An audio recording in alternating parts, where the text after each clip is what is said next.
स्वागत है आप सभी का एमपी परीक्षा के ऑफिशियल यूट्यूब चैनल पर। आज के सेशन में हम लोग अपने पटवारी का एक प्रीवियस ईयर पेपर डिस्कस करने वाले हैं। अब ये पेपर कौन सा रहेगा? ये रहेगा आपका 26 दिसंबर 2017 का आपका सेकंड शिफ्ट। ठीक है, तो इसके जो 20 क्वेश्चन जो आपके मैथ्स के पोर्शन में पूछे गए थे वो आज हम लोग 20 के 20 देखने वाले हैं। तो बिना देर किए हम लोग स्टार्ट करते हैं। तब तक आप लोगों को करना है सेशन को शेयर और लाइक। हालांकि ये वाला जो पहला सवाल पूछा गया था ना उस टाइम, ये आपका मैथ्स का नहीं था, ये आपका रीजनिंग का था। रीजनिंग में जो आपका कैलेंडर का जो टॉपिक है, देखो हुआ क्या था, जो आपके 20 सवाल जो आपके मैथ्स के पूछे जाने थे, कई कई शिफ्ट में उन्होंने 20 में से एक सवाल रीजनिंग का पूछा। वो आपका कैलेंडर का था, वो आपका डायरेक्शन का था, मतलब कोई सा भी हो सकता है। और 19 सवाल मैथ्स के पूछे। हालांकि आपके सिलेबस में रीजनिंग है ही नहीं, आपके सिलेबस में केवल और केवल यहाँ पर मैथ्स देखे रखा है। तो ये थोड़ा सा आप लोगों को याद रखना है। अब यहाँ पर चलो इसे सॉल्व करने की कोशिश करते हैं कि भाई अगर 2002 में नववर्ष मंगलवार को पड़ता है। नववर्ष मतलब हम कब बनाते हैं? 1 जनवरी को बनाते हैं। मतलब 1 जनवरी 2002 को अगर हम लोग मंगलवार मान के चले, ठीक है, मंगलवार आपका मान के चले, तो यहाँ पर ध्यान से समझना, आपको बताना है 26 जनवरी 2004 को कौन सा दिन होगा। अच्छा, ये तो आपको पता है कि भाई एक साल में 365 दिन होते हैं। एक साल में टोटल 365 दिन होते हैं और एक सप्ते में 7 दिन होते हैं। तो यहाँ पर कितना करोगे? 7 से काटोगे 7 5 35, एक कैरी करोगे 5, 7 दूनी 14। मतलब एक साल में 52 तो कंप्लीट आपके वीक होंगे, 52 कंप्लीट वीक होंगे, मतलब 52 सप्ताह होंगे और एक दिन एक्स्ट्रा हमेशा बचता है आपके एक साल के अंदर। इसीलिए मैं आपको बता सकता हूं कि भाई यहाँ पर हर साल में, जैसे मान के चलो आज आपका 2022 है, जैसे 1 जनवरी 2022 को अगर दिन सोमवार था तो 1 जनवरी 2023 को मंगलवार होगा, क्योंकि एक एक दिन बढ़ता जाता है, एक दिन जो एक्स्ट्रा है ना वो बढ़ता जाता है। लेकिन यही लीप ईयर में ना, यही लीप ईयर में यहाँ पर रिमाइंडर आपका 2 बचेगा, मतलब 2 आपको बढ़ाना है। कब? लीप ईयर में। कब आपको? लीप ईयर में। तो ये चीज आप लोग थोड़ा सा समझना। अब अगर मैं बोलूं 2003 में कौन सा दिन होगा, तो आप बोलोगे कि सर 2002 जो है ना वो एक तरीके से आपका, ठीक है, एक तरीके से आपका लीप ईयर हो जाएगा, एक तरीके से आपका लीप ईयर हो जाएगा। तो लीप ईयर हो जाएगा यहाँ पर, ठीक है। तो यहाँ पर ये कौन सा हो जाएगा? मंगलवार, बुधवार, गुरुवार हो जाएगा, ठीक है। यहाँ पर ये कौन सा हो जाएगा? आपका गुरुवार, ठीक है। यहाँ पर ये कौन सा हो जाएगा? आपका गुरुवार। इसे थोड़ा सा मैं साफ करता हूँ। यहाँ पर अगर ये गुरुवार हो जाएगा तो यहाँ पर 1 जनवरी 2000 अगर मैं 4 की बात करूं, 1 जनवरी 2004 की बात करूं, तो एक फिर बढ़ जाएगा। गुरुवार के बाद क्या हो जाएगा? आपका शुक्रवार, ठीक है। गुरुवार के बाद कौन सा हो जाएगा? आपका शुक्रवार। ये चीज समझ में आ रही? मतलब 1 जनवरी 2004 तक आ गया, जिसका मान कितना है? आपका शुक्रवार। अब एक बात बताना, आपको 26 जनवरी की बात बतानी है। आपको 26 जनवरी की आपको बात बतानी है, ठीक है। आपको यहाँ पर 26 जनवरी का बताना है। यार यहाँ पर गुरुवार नहीं होगा, यहाँ पर बुधवार होगा। यहाँ पर इसे ध्यान से समझना, यहाँ पर बुधवार होगा। 2002 आपका यहाँ पर बुधवार, ठीक है। और यहाँ पर आपका बुधवार के बाद आपका गुरुवार और आपका गुरुवार। अगर आपको 26 जनवरी की बात बतानी है और 1 तारीख पे आप खड़े हो, तो यहाँ पर अगर मैं बोलूँ एग्जैक्ट सप्ताह कितने निकलेंगे, तो आप बोलोगे 7 से डिवाइड दोगे, 7 से डिवाइड दोगे तो कितनी बार जाएगा आपका? यहाँ पर 7 3 21, 7 4 8, 7 3 21, ठीक है। तो यहाँ पर कितना होना चाहिए? आपका 5। यहाँ पर कितना होना चाहिए? आपका 5, ठीक है। यहाँ पर कितना होना चाहिए? आपका 5, ठीक है। क्लियर? 5 हो जाएगा। तो 5 हो जाएगा, तो यहाँ पर गुरुवार, शुक्रवार, शनिवार, रविवार, सोमवार। तो यहाँ पर अगर 5 करोगे, 5 प्लस करोगे, तो यहाँ पर कितना होना चाहिए? आपका सोमवार। और यही हो जाएगा इस सवाल का करेक्ट आंसर, ठीक है। यही हो जाएगा इस सवाल का option number A correct answer हो जाएगा, ठीक है। अब आप बोलोगे सर गुरुवार में अगर 5 जोड़ोगे तो मंगलवार आएगा। बेटा एक बात बताओ, पहले का तो आपको पता है, तो आपको 4 ही तो जोड़ना पड़ेगा। आप कितना जोड़ोगे? 4 ही तो जोड़ोगे, आप 3 थोड़ी ना जोड़ोगे या 5 थोड़ी ना जोड़ोगे। मतलब पहले दिन आपको गुरुवार पता है, मतलब यहाँ से समझना ये 5 दिन आपके एक्स्ट्रा आएंगे। ये जो आपका जो शेषफल यहाँ पर बचा है, रिमाइंडर आपका बचा है, 5 बचा है, जिसमें ये वाला आपका 1 2 3 4 5, ये पहला दिन आपका कौन सा है? गुरुवार, ठीक है। तो यहाँ पर दूसरा दिन आपका फिर शुक्रवार, ठीक है। फिर आपका यहाँ पर तीसरा शनिवार, फिर आपका ये चौथा रविवार, ठीक है। और फिर ये कौन सा हो जाएगा? आपका सोमवार। आई होप अब ये कॉन्सेप्ट आप लोगों को अच्छे से समझ में आ गया होगा। तो यहाँ पर आप लोगों का जो आंसर आएगा वो कौन सा आना चाहिए, आपका सोमवार आएगा, मतलब ऑप्शन नंबर पहला आएगा। क्लियर है, कर लोगे। तो ये आपका कैलेंडर का ये सवाल जो आपके एग्जाम में पूछा गया। चलो अब मैं आगे बढ़ाता हूँ थोड़ा। अब ऐसे ही करना, लीप ईयर में हमेशा आप 2 दिन प्लस करोगे, और नॉन लीप ईयर में, ठीक है, नॉन लीप ईयर में हमेशा आप यहाँ पर 1 दिन प्लस करोगे। हमेशा आप लोग 1 दिन प्लस करोगे, ये कॉन्सेप्ट आप लोग याद रखना। और करते क्यों है ये भी मैंने आपको यहाँ पर बता दिया कि भाई कहीं ना कहीं नॉन लीप ईयर में आप 365 दिन होते हैं, 7 से डिवाइड दोगे तो एक रिमाइंडर बचेगा, मतलब 1 दिन एक्स्ट्रा बचेगा, तो वो 1 दिन आगे ऐड ऑन हो जाएगा। और लीप ईयर में 2 एक्स्ट्रा बचेगा, मतलब 2 आपका रिमाइंडर होगा, तो 2 आगे चलकर आपका वो ऐड ऑन हो जाएगा। ठीक है, चलो आगे बढ़े। अगला सवाल, अब यहाँ पर क्या देखिए रखा है आपको, यहाँ पर एक आपको लेटर देखे रखा है वर्टेक्स, ठीक है। पर ध्यान दीजिए वर्टेक्स को 10 बार आपको लिखना है, पुनरावृत्त करना है। कैसे, पहले आपने लिखा वर्टेक्स VER, ठीक है, VER, ठीक है, TEX, ठीक है। फिर आपको 10 बार मतलब इस तरीके से लिखना है VER और आपको TEX, ठीक है। फिर आपको लिखना है VER TEX, ठीक है। फिर आपको इस तरीके से लिखना है VER TEX, ये आपको लिखना है 10 बार। और सभी विषम स्थान पर स्थित अक्षरों को आपको हटाना है, ठीक है। 2 चरण में फिर से आपको विषम स्थान पर अक्षरों को हटाना है, और ये आपको तब तक हटाना है जब तक कि आपके पास केवल एक अक्षर ना बचे। तो बेटा एक बात बताओ, ये ठीक है, ये आपने जो लेटर लिखा है ठीक है, विषम अंक कौन से होते हैं, जैसे जो पहले प्लेस पर बैठा होगा, जो तीसरे प्लेस पर बैठा होगा, जो आपका 5वें प्लेस पर बैठा होगा, जो आपके 7वें प्लेस पर बैठा होगा, जो आपके 9वें प्लेस पर बैठा होगा, जो आपके 11वें प्लेस पर बैठा होगा, ये सभी आपके विषम हो जाएंगे। मतलब यहाँ पर अगर मैं बोलूं पहले को हटा दूं, ठीक है, तीसरे को हटा दूं, ठीक है, पहले हटा, यहाँ पर पहला था, यहाँ पर दूसरा, यहाँ पर तीसरा, यहाँ पर चौथा, यहाँ पर पांचवा, यहाँ पर छठवा, यही था 1 2 3 4 5 6, ठीक है। और यहाँ पर आप 5वें को हटा दो, ये आपने हटा दिया। अब आपके पास ये बचा, ठीक है, ध्यान से समझना। अब आपके पास क्या बचेगा, ये बचेगा। अब क्या करोगे यहाँ पर, फिर वापस से आप यही क्रम दोहराओगे। चरण 2 में फिर सभी विषम स्थानों पर आपको इनको हटाना है, विषम स्थानों पर आपको हटाना है। मतलब ये आपका पहला हो जाएगा, ये दूसरा हो जाएगा, ये तीसरा हो जाएगा, ये चौथा हो जाएगा, ये पांचवा, ये छठवा, यही होना चाहिए, ठीक है।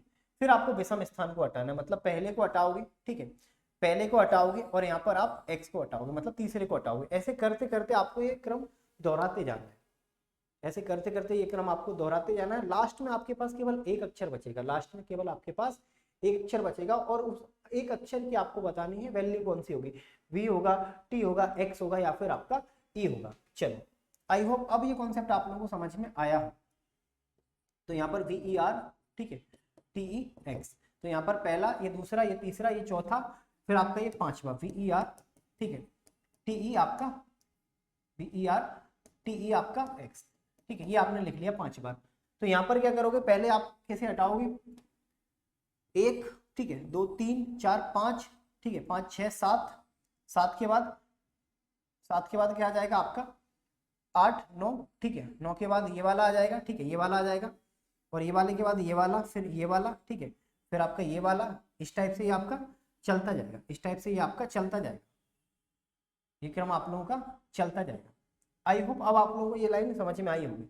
अब यहाँ पर क्या करोगे, ETVR, ठीक है, और यहाँ पर बचेगा E, और यहाँ पर बचेगा V, यहाँ पर बचेगा R, यहाँ पर बचेगा E, यहाँ पर बचेगा VRE, ठीक है, V, ठीक है, V के बाद R के बाद E, यही होगा। तो अब क्या करोगे, फिर इसे, फिर इन्हें, ठीक है, फिर इन्हें, फिर इनको, ठीक है, फिर इनको और फिर इनको, इस तरीके से आप हटा दोगे। यहाँ पर बचेगा TRVE, ठीक है, और यहाँ पर R और यहाँ पर आपका E, यही होगा।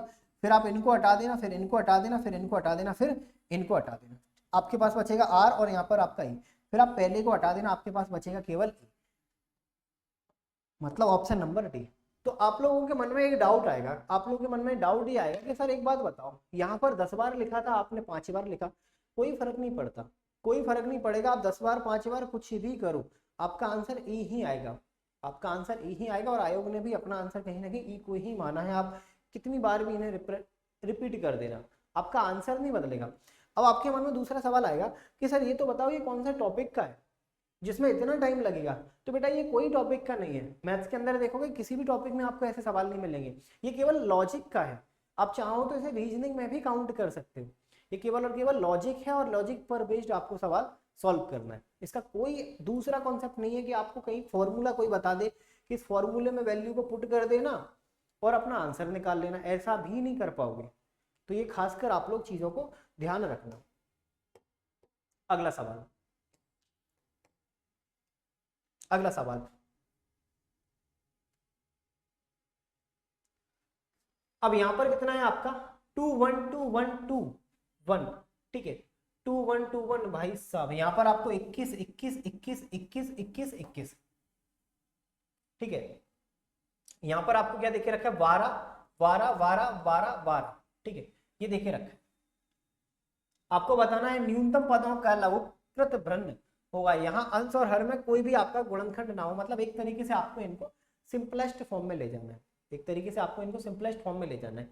तो अगर मैं बोलूं कि एक बात बताओ बेटा, आप यहाँ पर किस नंबर से ऊपर वाले संख्या में भाग दोगे, यहां से अगर मैं बोलूं किस नंबर से ऊपर वाली संख्या में आप भाग दोगे तब जाकर आप सिंपलेस्ट फॉर्म में पहुंच पाओगे। तो बेटा एक कॉन्सेप्ट याद रखना, जैसे आप लोगों को पता भी होगा, आप लोगों को यहाँ पर पता भी होगा, ठीक है कॉन्सेप्ट क्या है ये समझना।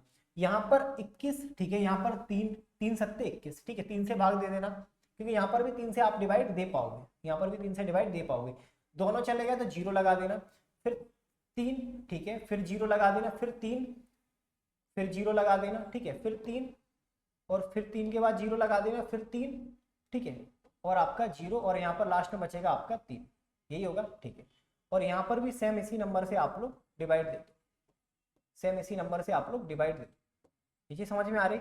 यहाँ पर डिवाइड दोगे मतलब ये 3 से काटोगे कितनी बार जाएगा 3 सत्ते 21, ये सब चला जाएगा तो बचेगा क्या यहाँ पर 0, ठीक है यहाँ पर अगर डिवाइड दोगे, यहाँ पर अगर डिवाइड दोगे तो यहाँ पर कितनी बार जाएगा 3 से डिवाइड दोगे तो 3 3 9, यहाँ पर 3 3 9 3 4 3 सत्ते 21, ये होना चाहिए और यही हो जाएगा इस सवाल का सही उत्तर।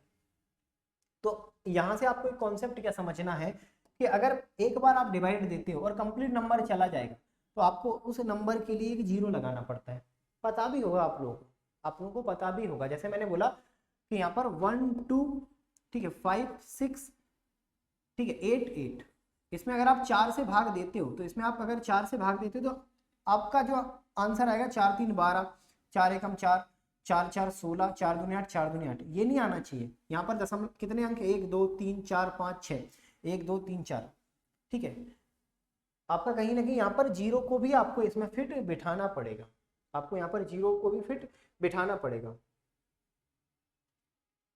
चलो आगे बढ़े। ये सवाल ये शिफ्ट अच्छी थी, मतलब यहाँ पर ये वाली शिफ्ट देखोगे ना अच्छे अच्छे क्वेश्चन पूछेगा। चौथा सवाल है, अच्छे अच्छे सवाल यहाँ पर आपकी हर इस शिफ्ट में सवाल पूछे गए, मतलब इसमें जो नॉर्मलाइजेशन हुआ होगा उसमें अच्छे खासे आपको नंबर मिले होंगे, नॉर्मलाइजेशन में आपके अच्छे खासे नंबर बढ़े होंगे जिनका भी इस शिफ्ट को इस डेट को पेपर होगा वो। चलो एक्स क्यूब प्लस आपका 2x square, x cube plus आपका 2x स्क्वायर माइनस आपका 5x माइनस आपका 6 बराबर 0, ठीक है आपको यहाँ पर अगर इनको सॉल्व करना है फिर आपको बताना है इनकी x की वैल्यू क्या होगी, x की वैल्यू क्या होगी। मत बताओ x की वैल्यू, क्योंकि आपके पास 4 ऑप्शन है, 4 ऑप्शन में से एक आपका करेक्ट आंसर है। अब बस इतना करो कि भाई चारों ऑप्शन में से अपना ना एक जो करेक्ट आंसर है उसे चुन लो, मतलब वैल्यू पुट करके देख लो, मतलब ऑप्शन पुट करके देख लो, आपकी जो कंडीशन सेटिस्फाई करे, जो ऑप्शन आपकी कंडीशन को सेटिस्फाई करे वही आपका आंसर। 0 रखोगे तो ये 0 हो जाएगा, ये 0 हो जाएगा, ये 0 हो जाएगा, ठीक है और ये 6 हो जाएगा। बराबर क्या 0 है, कहीं से कहीं तक नहीं है, मतलब पहला ऑप्शन गलत हो गया। 1 रखोगे तो 1 प्लस 2 माइनस 5 माइनस 6, क्या बराबर 0 मिलेगा, बिल्कुल भी नहीं मिलेगा, दूसरा ऑप्शन गलत, ठीक है। माइनस का क्यूब करोगे माइनस मिलेगा, माइनस का स्क्वायर करोगे प्लस हो जाएगा 2, माइनस माइनस आपका प्लस हो जाएगा माइनस का 6, ठीक है माइनस माइनस आपका प्लस हो जाएगा बराबर 0। अब एक बात बताओ यहाँ पर कितना आएगा 1 और 6 माइनस का 7, 5 और 2 7, क्या यहाँ पर 0 मिलेगा, बिल्कुल भाई कंडीशन सेटिस्फाई, मतलब ऑप्शन नंबर सी इस सवाल का करेक्ट आंसर आना चाहिए। तो ऐसे जब भी आपके सामने सवाल आए तो आपको कुछ भी अपना एक्स्ट्रा दिमाग नहीं लगाना, आपको बस ये देखना है कि भाई कौन सा ऑप्शन इस कंडीशन को सेटिस्फाई करेगा, कौन सा ऑप्शन है वो कंडीशन को सेटिस्फाई करेगा। क्योंकि अगर सॉल्व करने जाओगे तो आपके 5 से 10 मिनट चले जाएंगे, एक सवाल में अगर इतना टाइम दोगे तो आप बाकी के सवालों में क्या करोगे। तो इससे अच्छा है हटाओ इन सबको, बाई ऑप्शन चलोगे वो बेस्ट है। ठीक है, चलो आगे बढ़े। अगला सवाल, सबसे बड़ी बात, अगर आप लोगों ने अभी तक परीक्षा के एप्लीकेशन को इंस्टॉल नहीं किया है तो आप लोग करो, क्योंकि यहाँ पर आपके एग्जाम ओरिएंटेड सारी चीज़ें आपको मिलेंगी। जैसे आपके पटवारी का आपको कंप्लीट वीडियो कोर्स मिलेगा। ठीक है, अगर आप किसी सब्जेक्ट में कमजोर हो, वीक हो, तो आपको सब्जेक्ट वाइज भी यहाँ पर आपको क्लासेस मिल जाएंगे। और इसके अलावा अगर आप लोगों की तैयारी पूरी है तो आपको यहाँ पर मॉक टेस्ट भी मिल जाएंगे, ताकि आप अपनी तैयारी का आंकलन कर सको। तो ये सारी चीज़ें आपको मिलेंगी परीक्षा के एप्लीकेशन पर। लिंक नीचे आपको डिस्क्रिप्शन में देखे रखी है, आप डायरेक्ट वहां से परीक्षा के एप्लीकेशन को इंस्टॉल कर सकते हो। अगला सवाल, अब ये आपका 5वां सवाल है, और 5वां सवाल भी इन्होंने अच्छा दिया, मतलब लगातार 5वां सवाल टाइम टेकिंग। कॉन्सेप्ट पता होगा तो कर पाओगे, नहीं तो छोड़ दोगे। ठीक है, मान लीजिए यहां पर सबसे पहले मान लीजिए त्रिभुज एबीसी, भले ही आपको डायग्राम देखे रखा है लेकिन आप फिर भी बनाओ।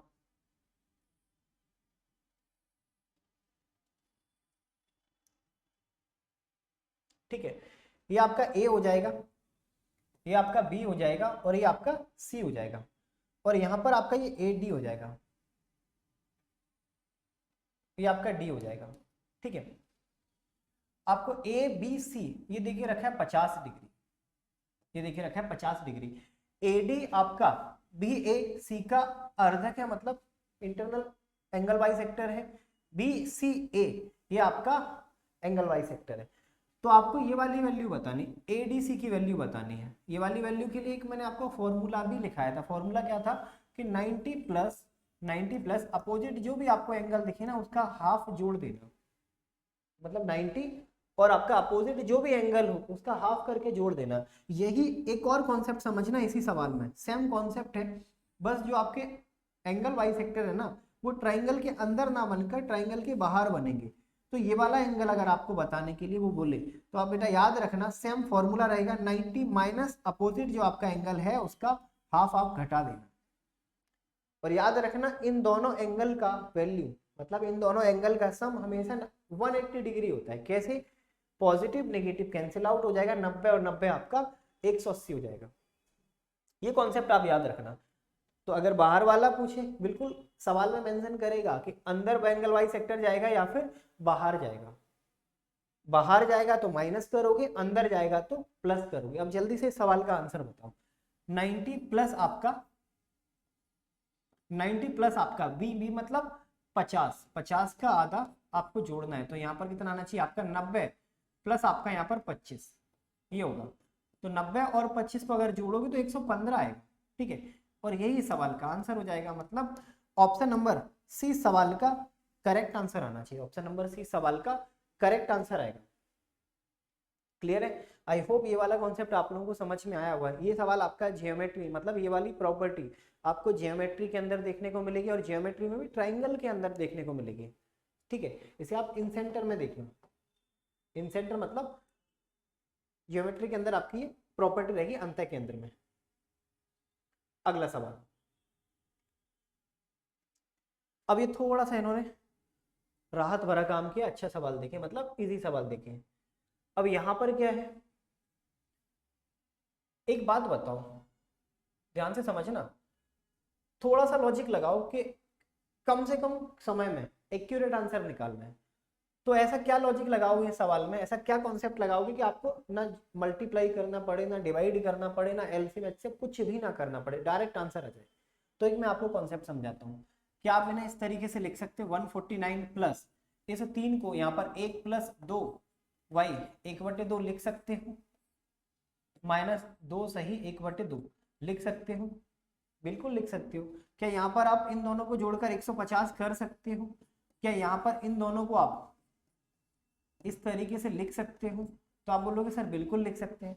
पॉजिटिव नेगेटिव कैंसिल आउट कर सकते हो? बिल्कुल कर सकते हो। तो आपके पास बचेगा क्या? जो बचेगा ना वही आपका आंसर हो जाएगा। ऑप्शन नंबर ए सवाल का क्या होना चाहिए? Correct answer. ऑप्शन नंबर 1 सवाल का करेक्ट आंसर आएगा मतलब 150, 150 इस सवाल का करेक्ट आंसर होना चाहिए। क्लियर है? चलो आगे बढ़े। अगला सवाल, एवरेज निकालना है। ठीक है, एवरेज आपको निकालना है। एवरेज यहां पर कितना होगा? 19, 24, 18, 10 और आपका 39, 5 संख्याएं हैं और पांचों का आपको बताना है एवरेज क्या होगा। पांचों का बताना है आपको एवरेज क्या होगा। यार एक बात बताओ, एवरेज का अगर या फिर औसत का अगर आप फॉर्मूला देखोगे तो क्या होगा आपका? टोटल सम, ठीक है, टोटल सम अपॉन आपका टोटल मार्क्स, टोटल नंबर, मतलब जितने भी आपके नंबर्स देखे रखे, जितने भी आपके यहाँ पर नंबर देखे रखे वो, ठीक है। एवरेज मतलब टोटल सम अपॉन आपका टोटल नंबर। टोटल सम निकालो, टोटल सम निकालोगे यहाँ पर कितना आएगा? 9 और 4 13, 13 और 8, ठीक है, 13 और 8 आपका 21, 21 और 9 आपका 21 और 9 आपका 30, 30 मतलब 3 कैरी करोगे, 3 3 6 और 1 7 और 1 8 और 1 9 और 10 और 1 11। किससे डिवाइड दोगे? काउंट करो इनको, 1 2 3 4 5, ठीक है। तो यहां पर कितना आना चाहिए आपका? 5 से भाग दोगे 2 मतलब 22। ऑप्शन नंबर सी सवाल का करेक्ट आंसर आना चाहिए। ऑप्शन नंबर सी सवाल का क्या होना चाहिए? करेक्ट आंसर आना चाहिए, ठीक है। ऑप्शन नंबर सी सवाल का करेक्ट आंसर आएगा। चलो आगे बढ़े। अगला सवाल, अब ये सवाल बहुत अच्छा इन्होंने दिया। सवाल क्या है कि भाई कोई एक समद्विबाहु त्रिभुज है, मतलब आइसोसेलेस ट्राइंगल है, दो कोण की आपको वैल्यू बता दी, दो कोण की वैल्यू बता दी। पहली वैल्यू कितनी है? 70, दूसरी वैल्यू कितनी है? x।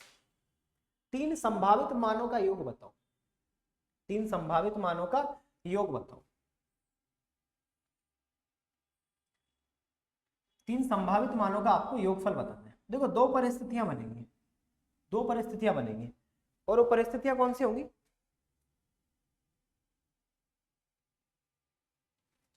यहां पर ध्यान से समझना, परिस्थितियां कौन सी होंगी। जैसे मैंने बोला ये 70 है तो उस हिसाब से ये आपका x हो जाएगा, ये आपका x हो जाएगा, ठीक है। फिर आपका अगर ये x है तो उस हिसाब से ये आपका 70 हो जाएगा और उस हिसाब से आपका ये 70 हो जाएगा। अगर ये 70 था तो इन दोनों का सम कितना होना चाहिए आपका? इन दोनों का सम कितना होना चाहिए आपका? कहीं ना कहीं 180, मतलब कंप्लीट 180। 180 में से अगर ये 70 को हटा दोगे तो 110 बचेगा। 110 को बराबर बांटोगे तो ये 55 और ये 55, यही होगा, ठीक है। 110 सॉरी 70 70 140, तो इस हिसाब से ये कितना होना चाहिए आपका? 40। क्या इसमें कोई परेशानी? कितना होना चाहिए आपका? 40, ठीक है। कितना होना चाहिए आपका? 40। अब एक बात बताओ, अब एक बात बताओ, अगर मैं सम की बात करूं तो यहाँ पर कितना आएगा आपका? 70 आएगा, ठीक है। यहाँ पर कितना आएगा आपका? 40 आएगा, ये भी ठीक है। और यहाँ पर कितना आएगा? 55, ये भी ठीक है। तो यहाँ पर कितना होना चाहिए? 5 और 9, 5 और 4 आपका 9, 9 और 7 आपका 16, मतलब 165 आएगा। क्योंकि आपको पता है समद्विबाहु त्रिभुज जो आपका आइसोसेलेस ट्राइंगल है, इसमें दो कोण और दो भुजाएं बराबर होती हैं। दो कोण और दो भुजाएं आपकी बराबर हो जाएंगी, ठीक है। या तो वो 70 55 55 हो जाएगा, या फिर आपका 40 और आपका कहीं ना कहीं 70 70 हो जाएगा। ये आपको याद रखना है। तो इनके तीन संभावित मानों का योग कितना होगा? तीन संभावित मान कितने हो सकते हैं आपके? 70 40 और 55, ठीक है। अगला सवाल, अगर ये यहाँ पर आपका यदि 25 46 और 82 12 से अगर आपका विभाज्य है तो एक ही वैल्यू आपको बतानी है, कितनी होगी? एक ही वैल्यू बताओ, ठीक है। एक ही वैल्यू आपको बतानी है यहाँ पर, कितनी होगी बताओ। देखो जब भी कोई कंपोजिट नंबर है ना आपके पास, कोई भी कंपोजिट नंबर है कोई भी, और उस कंपोजिट नंबर से अगर आप डिवाइड देना चाहते हो या फिर डिविजिबिलिटी रूल निकालना चाहते हो तो उनके फैक्टर बना देना या फैक्टर कर देना। जैसे यहाँ पर 12 है ना, 12 का अगर आपको डिविजिबिलिटी रूल देखना है तो 4 × 3 का देख लेना। 4 × 3 मतलब ऐसा नंबर जो 4 से भी डिवाइड हो और 3 से भी डिवाइड हो। 4 का डिविजिबिलिटी रूल क्या बोलता है कि भाई लास्ट के दो डिजिट, ठीक है, लास्ट के दो डिजिट कहीं ना कहीं आपके 4 से डिवाइड होने चाहिए। 3 का डिविजिबिलिटी रूल क्या बोलता है कि संख्याओं के अंकों का योग या तो 3 होगा या तो 6 होगा या फिर आपका 9 होगा। ठीक है, या तो 3 होगा या तो 6 होगा या फिर आपका 9 होगा। ये दोनों अगर डिविजिबिलिटी रूल फॉलो करेगा तो वो 12 से भी डिवाइड हो जाएगा। अब नंबर पे आओ, 2 5, ठीक है, 2 5 4 6, 2 5 4 6 A2। अब ध्यान से समझना, 4 से डिवाइड देना मतलब A2 में आपको डिवाइड देना 4 से। कब कब पॉसिबल है, जब 4 3 12 होगा, ठीक है, बिल्कुल जाएगा। मतलब 4 का एक बार पहाड़ा पढ़ दो, 4 एकम 4, 4 दूनी 8, 4 3 12, 16 20 24 28 32 हो जाएगा, ठीक है। 32 के बाद और कौन कौन सा, 2 डिजिट में ही जाना है, ठीक है। 32 के बाद और कौन कौन सा हो जाएगा आपका, 32 के बाद आपका 52 हो जाएगा आपका, ठीक है, 52 हो जाएगा आपका, क्योंकि 52 अगर यहाँ पर डिवाइड देते हो ना 52 हो सकता है, क्योंकि 4 एकम 4, 4 3 12, ठीक है। 62 हो जाएगा क्या, 62 नहीं होगा, 72 जरूर हो जाएगा, 72 आपका चला जाएगा, क्योंकि यहाँ पर क्या करोगे 92 हो जाएगा आपका, 92 हो जाएगा। ये वो नंबर है जो आपके 4 से एग्जैक्ट डिवाइड होंगे। 12 में आप 4 से डिवाइड दे सकते हो, मतलब अगर A2 की जगह आप 12 लिखते हो, A2 की जगह ये भी लिख सकते हो, A2 की जगह 4 8 32 भी कर सकते हो, A2 की जगह 13 4 52 भी कर सकते हो, A2 की जगह 72 मतलब 4 एकम 4, 4 8 18 4 72 भी कर सकते हो, A2 की जगह आप 92 भी कर सकते हो, मतलब 4 3 4 दूनी 8, 4 3 12 23 4 92, ये भी कर सकते हो। मतलब A2 की इतनी सारी वैल्यू हो सकती है। अब आ जाते हैं हम लोग किस पर, 3 के डिविजिबिलिटी रूल पर। 3 का डिविजिबिलिटी रूल क्या बोलता है कि भाई अंकों का योग 3 6 9 में से कुछ होगा। तो सबसे पहले आप 6 को हटा दोगे, ठीक है, 4 और 2 6 हटा दोगे, यहाँ पर 5 और 2 आपके पास 7 बचेगा, 5 और 2 आपके पास 7 बचेगा, ठीक है, और यहाँ पर प्लस का आपका है, प्लस का आपका है। अब बराबर में 3 हो सकता है, बराबर में आपका 6 हो सकता है, बराबर में आपका 9 हो सकता है, कुछ भी हो सकता है। अगर ये पहला वाला ऑप्शन उठाते हो तो 2 और 1 3, अगर ये 3 रखोगे तो 7 और 3 10 आएगा, 10 आएगा मतलब 1 और 0, तो यहाँ पर तो 1 ही मिलेगा। क्या इनमें से कोई एक आएगा, नहीं आएगा, मतलब ये वाला गलत हो गया, ये वाला आपका ऑप्शन यहाँ पर गलत हो गया, ठीक है, ये वाला ऑप्शन आपका गलत हो गया। 32, 32 मतलब 3 और 2 आपका 5, 3 और 2 आपका 5, 5 को अगर साथ में जोड़ोगे तो 12 आएगा, 12 आएगा मतलब 2 और 1 3, आंसर हो सकता है, आंसर आपका हो सकता है, ठीक है। अगला ऑप्शन 5 और 2 7, 5 और 2 7, 7 और 7 14, 14 मतलब 4 और 1 5, मतलब इसमें आपने बोला कि भाई ये ए आपका कहीं ना कहीं, ठीक है, आपका ये हो सकता है, ठीक है, ए आपका कहीं ना कहीं ये हो जाएगा, ठीक है। अच्छा ए आपको एक ही रखना है, फिर से समझना, यहाँ पर अगर एक ही बात करोगे ना तो एक ही वैल्यू आपकी ये वाली है, एक ही वैल्यू ये है, एक ही वैल्यू आपकी 1 हो सकती है, एक ही वैल्यू आपकी 3 हो सकती है, एक ही वैल्यू आपकी 5 हो सकती है, एक ही वैल्यू आपकी 7 हो जाएगी, एक ही वैल्यू आपकी 9 हो जाएगी। 7 और 1 यहाँ पर 8 होगा, ठीक है, यहाँ पर 7 और 3 आपका 10 हो जाएगा, 7 और 5 यहाँ पर आपका कितना हो जाएगा 12 हो जाएगा, 7 और 7 यहाँ पर आपका 14 हो जाएगा, और 7 और 9 यहाँ पर आपका 16 हो जाएगा। अब आप खुद बताओ कौन सा होना चाहिए बेटा। 8 से नहीं होगा, मतलब पहला ये वाला गलत हो जाएगा, ठीक है, 10 मतलब ये भी गलत हो जाएगा, ये भी, ठीक है, 12 2 और 1 3, ये आंसर आपका हो सकता है, ठीक है, 4 और 1 5, 5 गलत हो जाएगा, ठीक है, 6 और 1 7, ये भी गलत हो जाएगा। तो एक ही ऑप्शन बचेगा 52, 52 मतलब ए बराबर कितना होना चाहिए आपका 5। थोड़ा सा कॉम्प्लिकेटेड है, थोड़ा सा ट्रिकी है, और इस सवाल को आपको इसी तरीके से यहाँ पर समझना पड़ेगा। मतलब एक ही जो वैल्यू है वो कितनी हो जाएगी आपकी 5 हो जाएगी, एक ही जो वैल्यू वो कितनी हो जाएगी आपकी 5 हो जाएगी। नीचे समझ में आ रही, तो यहाँ पर ए बराबर आपका 5। आई होप ये वाला आपको समझ में आया, नहीं आया तो कोई परेशानी वाली बात नहीं, आप वापस से इसे देख लेना, मैंने एक एक पॉइंट इसीलिए यहाँ पर क्लियर किया है, आपको समझ में आ जाएगा। अगला सवाल, अब इस शिफ्ट में ना व्यापम से एक गलती हुई, मतलब इन्होंने पेपर का जो लेवल बनाया था ना, एक गलती हुई, एक सवाल को इन्होंने 2 बार दे दिया, मतलब वही सेम सवाल, वही सेम ऑप्शन, वही पूरा कंटेंट, वही डिजिट, वही नंबर, और एक सवाल को ही 2 बार उठा के छाप दिया, और ये वही सवाल है आपका। मतलब जितना आंसर इसका यहाँ पर आएगा ना उतना ही आंसर अगले वाले, जब अगले नंबर पर ये सवाल वापस से आएगा तब आपको मिलेगा। तो ये थोड़ा सा आप लोग समझना। जैसे मैंने बोला एक वस्तु का क्रय मूल्य 50% अंकित किया, अधिक किया जाता है अंकित, और आपको 10% का डिस्काउंट भी देना है, आपको वास्तविक लाभ परसेंट बताना है, मतलब इसका प्रॉफिट परसेंट कितना होगा ये आपको यहाँ पर बताना है। ठीक है, प्रॉफिट परसेंट आपको बताना है यहाँ पर कितना होगा। एक बात बताओ, 100 रुपए में आपने आर्टिकल को खरीदा, आपने कितना 50% बढ़ा दिया, कितना हो जाएगा 150। ठीक है, आपने 10% का डिस्काउंट भी दे दिया, 10% मतलब 150 का अगर 10% निकालोगे तो 15 आएगा, और 150 में 15 घटाओगे तो 135 आएगा, 135 यही होगा। तो एक बात बताओ बेटा, 100 रुपए में खरीदा, 150 में अगर सॉरी 135 में बेच दिया तो आपको फायदा होगा ना, और वो फायदा कितने का होगा? ठीक है, 35% का फायदा कितने का हो जाएगा आपको? 35% का। मतलब बेटा यहाँ पर अगर इस सवाल का आंसर 35% होगा तो आगे फिर ये सवाल आएगा आपका वापस से, वहां पर भी आपका आंसर 35% ही होगा। अब ये इतनी बड़ी गलती इनसे कैसे हो गई? क्योंकि अब इसका जवाब तो आपका प्यारा अपना आयोग ही दे पाएगा कि एक सवाल ही इन्होंने 2 बार पूछ दिया, तो इसका आंसर याद रखना 35%।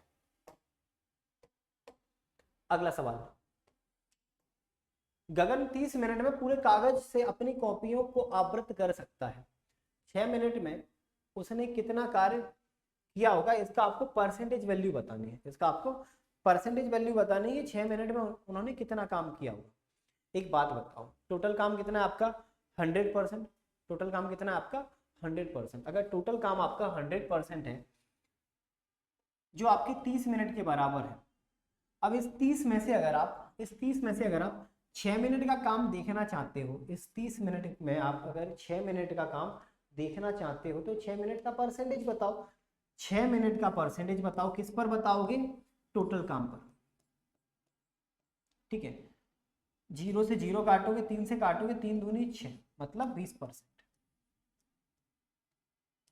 शुरुआत में इतने खतरनाक खतरनाक सवाल दिए और अब जाकर इन्होंने अपना लेवल इतना बढ़ा दिया या घटा दिया या गिरा दिया, अब इसका जवाब वही देंगे। शुरुआत में 5 से 6 क्वेश्चन उन्होंने बहुत अच्छे अच्छे पूछे, बहुत अच्छे अच्छे, मतलब जिनमें सच में आपको दिमाग लगाने की, जैसे शुरुआत के जो 2 क्वेश्चन थे, चाहे वो आपका कैलेंडर का था या फिर आपका वो वर्टेक्स वाला था, या फिर दूसरा आपका जो सवाल था, ट्रिकी भी थे और लॉजिकल भी थे। लेकिन इससे पहले वाला सवाल जिसमें 35% आंसर आया, ये वाला सवाल मतलब कुछ भी पूछ लिया।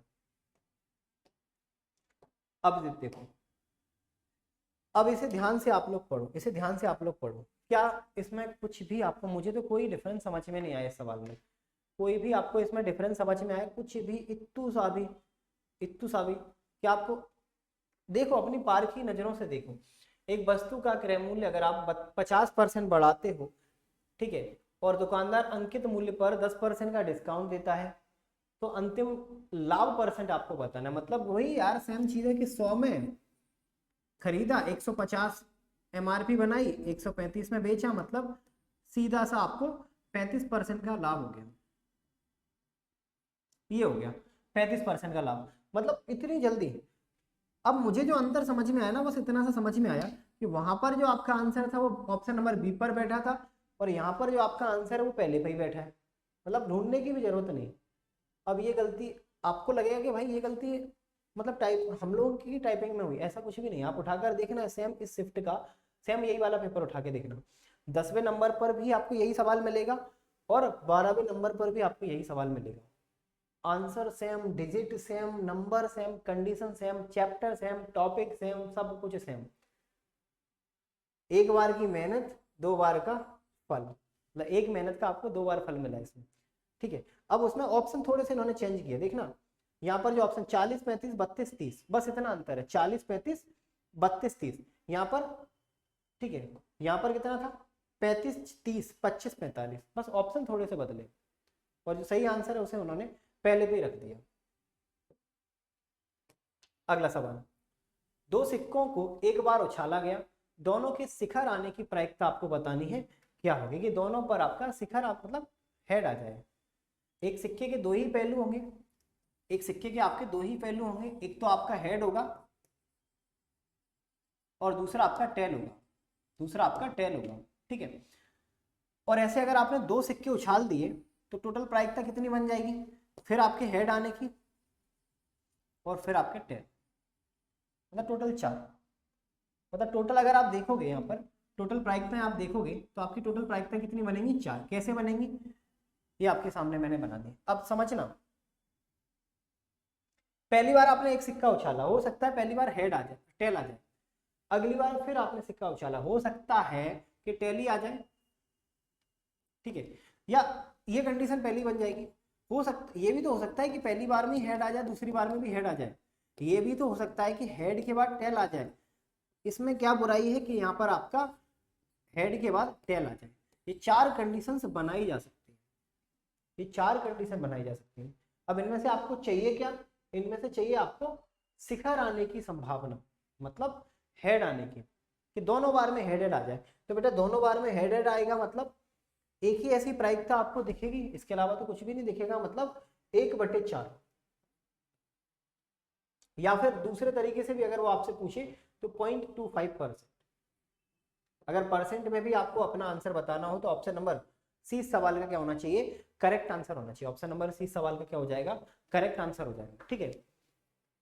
क्लियर है? समझ लें। अगर 3 बार उछालता तो आप करोगे क्या? सबसे पहले इनके टोटल फेज देखना, जैसे 2 है और जितनी बार उछालोगे उतना आप यहाँ पर पावर लगा देना, बस इतना याद रखना। अगर 3 बार उछालते तो पावर 3 करते, 4 बार उछालते तो पावर 4 करते। ये आप लोग थोड़ा सा कॉन्सेप्ट समझना। अब ये बहुत अच्छा सवाल है कि 5 रुपए के जो आपके सिक्के थे और 2 रुपए के सिक्कों को कितने भिन्न तरीके से आप 27 बना सकते हो।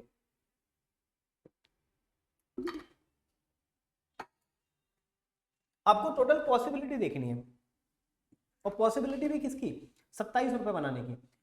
फिर से समझना, ये सवाल बहुत अच्छा है, आसान मत समझना। आपके पास एक कॉइन है 2 रुपए का,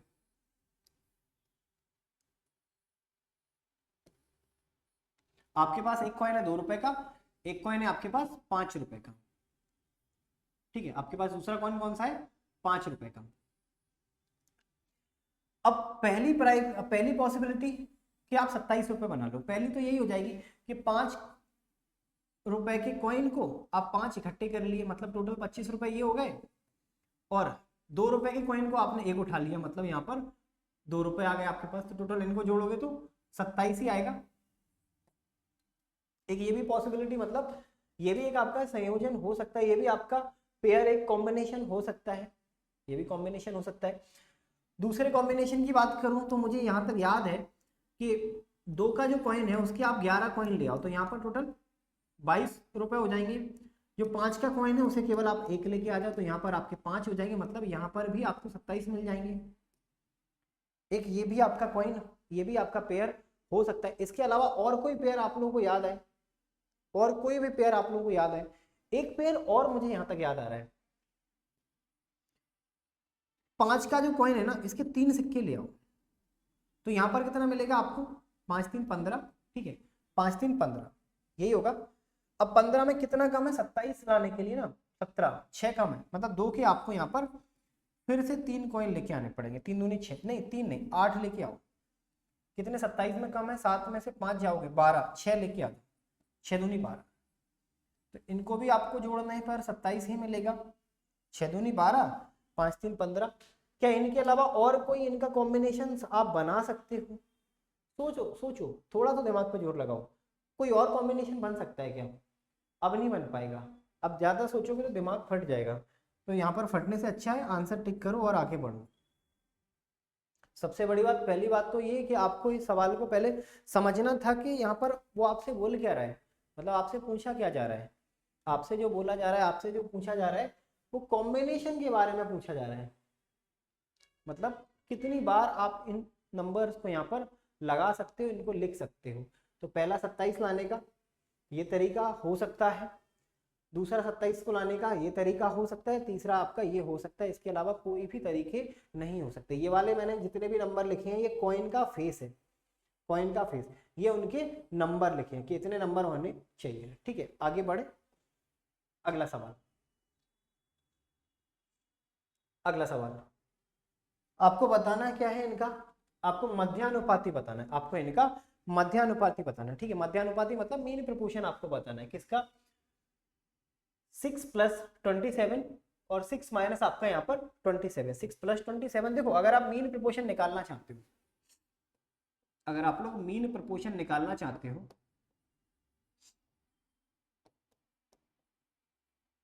तो मीन प्रोपोर्शन कैसे निकालोगे, रूट के अंदर ए बी, ये हो जाएगा आपका मीन प्रोपोर्शन। और यहाँ पर ए बी की आपको वैल्यू देखे रखी है, ए बी की आपको वैल्यू देखे रखी है कितनी, 6 प्लस 27 रूट का, और दूसरा आपका 6 माइनस 27 रूट का, ये आपको वैल्यू देके रखी है। एक फॉर्मूला मैंने आपको काफी बार लिखा है, काफी बार, आज भी बता रहा हूँ कि भाई ए स्क्वायर और बी स्क्वायर अगर आपको मिल जाए ना, ए स्क्वायर माइनस बी स्क्वायर, एक कोष्टक में आपका ए प्लस बी आएगा, दूसरे कोष्टक में आपका ए माइनस बी आएगा। ठीक है, ये याद रखना, अगर ए स्क्वायर माइनस आपको बी स्क्वायर मिले तो एक कोष्टक में आपका ए स्क्वायर आएगा, दूसरे कोष्टक में आपका बी स्क्वायर आएगा। और यही फॉर्मूला आपको यहाँ पर बेटा देखना है, मतलब यहाँ पर 6 का स्क्वायर 36, ठीक है, और यहाँ पर 27 रूट 27 का स्क्वायर 27, यही होगा। तो यहाँ पर घटाओगे अगर, ठीक है, यहाँ पर घटाओगे अगर तो यहाँ पर कितना मिलेगा आपको 7, यहाँ पर कितना आएगा आपका 6 और 3 आपका 9, मतलब यहाँ पर मीन प्रोपोर्शन कितना आना चाहिए आपका 3। यही सवाल का आपका सही उत्तर हो जाएगा, मतलब ऑप्शन नंबर पहला इस सवाल का करेक्ट आंसर आना चाहिए, ऑप्शन नंबर पहला इस सवाल का करेक्ट आंसर आना चाहिए। ठीक है, यही सवाल का क्या हो जाएगा आपका करेक्ट आंसर। क्लियर है, आई होप ये क्वेश्चन आपको, ये कॉन्सेप्ट समझ में आया होगा। मीन प्रोपोर्शन मैंने बता दिया कि मीन प्रोपोर्शन आपका एक्चुअली होता क्या है। अगला सवाल,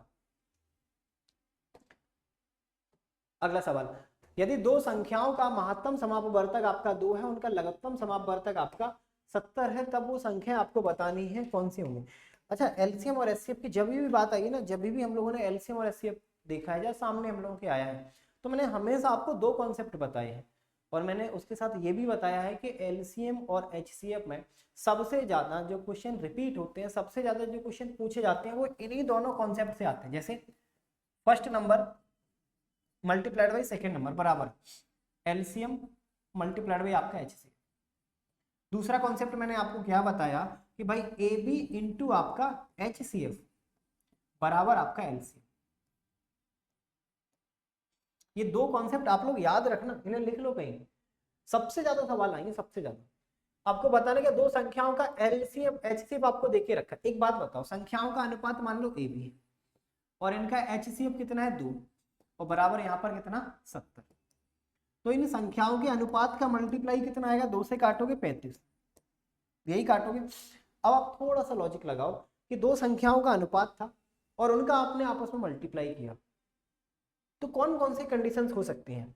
पहली तो 1 गुणा 35, दूसरी 5 गुणा 7, इनके अलावा कुछ नहीं होगा। और वापस से अगर आप इसमें एचसीएफ का मल्टीप्लाई करते हो ना, एचसीएफ का मल्टीप्लाई करते हो तो आपको वो वास्तविक संख्या मिल जाएंगी, 7 दूनी 14, 5 दूनी 10। क्या इनके अलावा भी पॉसिबिलिटी है? बिल्कुल है, 2 की है, और यहाँ पर कितना है 70। अब देख लो ऑप्शन में कौन सा देखे रखा है, 10 और 14 देखे रखा है, मतलब ऑप्शन नंबर डी सवाल का करेक्ट आंसर आना चाहिए, ऑप्शन नंबर डी सवाल का करेक्ट आंसर आना चाहिए, ऑप्शन नंबर डी सवाल का करेक्ट आंसर। आगे बढ़े, चलो अगला सवाल। अब यहाँ पर इसमें आप क्या घटाओगे, क्या घटाओगे 363 में, कि जो भी घटने के बाद आपको नंबर मिलेगा वो अपने आप में एक कंप्लीट स्क्वायर होगा, एक कंप्लीट परफेक्ट स्क्वायर होगा। तो कौन सा वो नंबर होना चाहिए, कौन सा वो नंबर आपका होना चाहिए। बेटा एक बात बताओ, 18 का स्क्वायर कितना होता है, आप बोलोगे सर 324। 19 का वर्ग कितना होगा, आप बोलोगे 361। ठीक है, 20 का वर्ग कितना होगा, आप बोलोगे 400। ये तो सभी को पता होगा, बहुत बच्चे को पता होगा। और यहाँ पर कितना देखे रखा है 360। ठीक है, यहाँ पर क्या देखे रखा है 363। बेटा इनमें सबसे नियर कौन है, ये वाला नंबर, और डिफरेंस कितने का है 2 का, मतलब आपको इस नंबर में 2 घटाना पड़ेगा, 2 घटाना पड़ेगा, और वास्तविक आंसर लाने के लिए आपको 2 घटाना पड़ेगा, मतलब ऑप्शन नंबर बी लगा दो। क्लियर है, ऑप्शन नंबर बी सवाल का क्या होना चाहिए, करेक्ट आंसर होना चाहिए, option number B correct answer. ये सवाल का ना जो मतलब सेट करने का जो तरीका था वो अजीब ही था। शुरुआत में अच्छे अच्छे सवाल दे दिए, बीच में ऐसे लल्लू लल्लू सवाल दे दिए, और फिर लल्लू मतलब लिए दिए सवाल जो हर कोई कर ले, और फिर कुछ सवाल ऐसे दे दिए कि एक के साथ एक फ्री, मतलब एक सॉल्व करो और 2 आंसर बनाओ, मतलब मेहनत एक बार की, फल 2 बार का। देखा आपने 35% को। फिर कुछ ऐसे भी सवाल दे दिए एक ही टॉपिक से एक ही जैसे सवाल, जैसे इस टाइप का एक और सवाल आपको देखने को मिलेगा। ठीक है, यही आएगा भाई, ये आ गया भाई सब अपने। आपको बताना है यहाँ पर 4 अंकों की वह न्यूनतम पूर्ण वर्ग संख्या कौन सी होगी। तो इसके लिए ना मैं आपको थोड़ा सा कुछ डाटा एक्स्ट्रा ऐड ऑन कराता हूँ। जैसे एक अंक की सबसे, अगर एक डिजिट की मैं बात करूं, एक डिजिट की बात करूं, एक डिजिट की बात करूं, तो मिनिमम जो आपका स्क्वायर होगा, मिनिमम जो आपका स्क्वायर होगा, और आपको मैक्सिमम स्क्वायर बताना है। ठीक है, मिनिमम स्क्वायर जो होता है वो आपका एक का होता है, एक ही मिलेगा। ठीक है, एक का एक डिजिट में 3 का स्क्वायर 9 मैक्सिमम। 2 डिजिट की अगर बात करोगे, यहां पर भी सेम आपको मिनिमम और आपको यहाँ पर मैक्सिमम, ये 2 देखने हैं। ठीक है, मिनिमम देखोगे तो आपको 4 का मिलेगा, कितना 16, और यहाँ पर 2 डिजिट में देखोगे 9 का देखोगे 81, 81। 3 डिजिट की बात करोगे, 3 डिजिट में मिनिमम आपको स्क्वायर बताना है और मैक्सिमम आपको स्क्वायर बताना है। मिनिमम की बात करोगे तो मिनिमम आपको 10 का मिलेगा जिसका 100 होता है। ठीक है, और मैक्सिमम की बात करोगे तो मैक्सिमम आपको कितना मिलेगा 31, जिसका 361 मिले, सॉरी 31 मतलब 961, 961। ठीक है, 4 डिजिट की बात करोगे, 4 डिजिट की बात करोगे तो मिनिमम और मैक्सिमम यहां पर भी आपको बताना है, मिनिमम और यहां पर आपको मैक्सिमम, ये आपको बताना है। मिनिमम की बात करोगे 4 डिजिट में 32 का स्क्वायर होता है आपका, जिसका वैल्यू यहां पर कितना मिलेगा आपको, जिसका वैल्यू मिलेगा 1024, जो कि इस सवाल का आपका करेक्ट आंसर हो जाएगा। और 99 का मैक्सिमम हो जाएगा, किसका 9801। 5 डिजिट की बात करोगे तो 5 डिजिट की बात करोगे, हालांकि अभी तक आया नहीं आपके एग्जाम में, लेकिन संभावना है, तो आपका 100 का हो जाएगा मिनिमम, जो कि आपका 10000, और मैक्सिमम की बात करोगे तो बेटा मैक्सिमम का आप लोगों को बताना है कमेंट बॉक्स में कि मैक्सिमम यहाँ पर कितना होना चाहिए। ठीक है, मैक्सिमम यहाँ पर कितना होना चाहिए। चलो मैं एक हिंट दे देता हूँ, 316 का होता है, 316 का वर्ग होता है। अब आपको कमेंट बॉक्स में बताना कि 5 डिजिट का मैक्सिमम स्क्वायर कौन सा होता है। ये आपको थोड़ा सा डाटा याद रखना है। इस सवाल का मैंने आपको आंसर बता ही दिया, ऑप्शन नंबर डी सवाल का करेक्ट आंसर होना चाहिए। ठीक है, अगला सवाल, कौन सी संख्या एक अभाज्य संख्या है। 2 ही संख्या मिलेंगी, एक तो कंपोजिट और एक प्राइम, मतलब एक भाज्य और एक आपका अभाज्य। ठीक है, भाज्य और एक आपका अभाज्य। सबसे पहले आप करोगे क्या, इनमें सबसे बड़ी संख्या देखो, 129 से छोटा कोई परफेक्ट स्क्वायर देखो, आप बोलोगे 11 का 121, तो मैं आपसे बोलूंगा इस 11 से छोटे जितने भी आपके प्राइम नंबर हैं आप उनको लिख लो। 2 को 3, 5, 7, 7 के बाद 8 नहीं होगा, 9 नहीं होगा, 10 नहीं होगा, 11, ये है। अब इन नंबर से उठाकर इनको डिवाइड करो, इन नंबर से उठाकर इनमें डिवाइड दो। अगर डिवाइड चला जाए तो कंपोजिट है, डिवाइड ना जाए तो आपके प्राइम है। सबसे पहले 11 से आपका ये नंबर चला जाएगा, 3 से आपका ये नंबर चला जाएगा, 5 से आपका ये नंबर चला जाएगा। ये नंबर किसी से भी नहीं जाएगा, क्यों, क्योंकि ये आपके अपने आप में बेटा प्राइम नंबर है, ये अपने आप में आपका प्राइम नंबर। तो प्राइम नंबर फाइंड करने का यही एक बेस्ट तरीका है कि उस नंबर का छोटा वाला आप प्राइम नंबर ढूंढो, मतलब उससे परफेक्ट स्क्वायर, और उसका स्क्वायर रूट से छोटे जितने भी आपके प्राइम नंबर हैं उनसे डिवाइड देके देखो। ठीक है, अब ये शिफ्ट का आपका आखिरी सवाल है, ये शिफ्ट का आपका आखिरी सवाल है। ठीक है, ये शिफ्ट का आपका आखिरी सवाल है।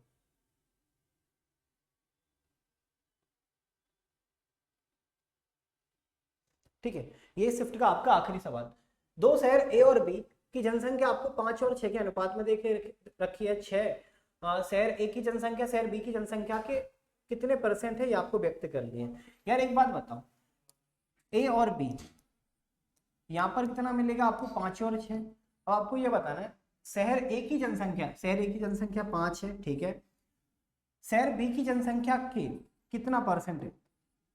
ठीक है, तो आपको यही बताना कि भाई एक काम करो, 5 से काटोगे 3 बार, सॉरी 2 से काटोगे 3 बार, 2 से काटोगे 5 बार, तो 250 बटे आपका यहाँ पर 3%, यही आना चाहिए। ठीक है, 3 अट्ठे 24, 3 अट्ठे 24, 3 3, ऑप्शन नंबर अगर देखोगे ना, ऑप्शन नंबर आपको बी मिलेगा, ऑप्शन नंबर बी मिलेगा इस सवाल का करेक्ट आंसर। तो ये पूरे सवाल आपके 20 जो मैंने यहाँ पर आपके सामने अभी एक्सप्लेन किए। ठीक है, एक बार शेड्यूल देख लो, और उससे पहले कोई भी अगर सवाल अगर आप लोगों का डाउट है तो एक बार देख लेना उसे, क्योंकि आज की क्लास में मतलब आज की शिफ्ट में बहुत अच्छे अच्छे सवाल थे जो आप लोगों ने पहले हो सकता है ना देखे हो।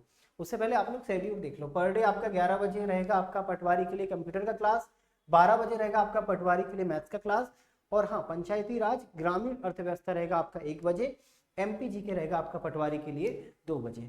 और इसके अलावा अगर आप लोग सब इंजीनियर के एग्जाम को टारगेट कर रहे हो या फिर व्यापम के किसी दूसरे एग्जाम को टारगेट कर रहे हो तो उसके लिए आपको इंग्लिश मिलेगा शाम को 4 बजे। चलो, वीडियो को आप लोगों को लाइक करना है, चैनल को आप लोगों को सब्सक्राइब करना है और क्लास को ज़्यादा से ज़्यादा शेयर।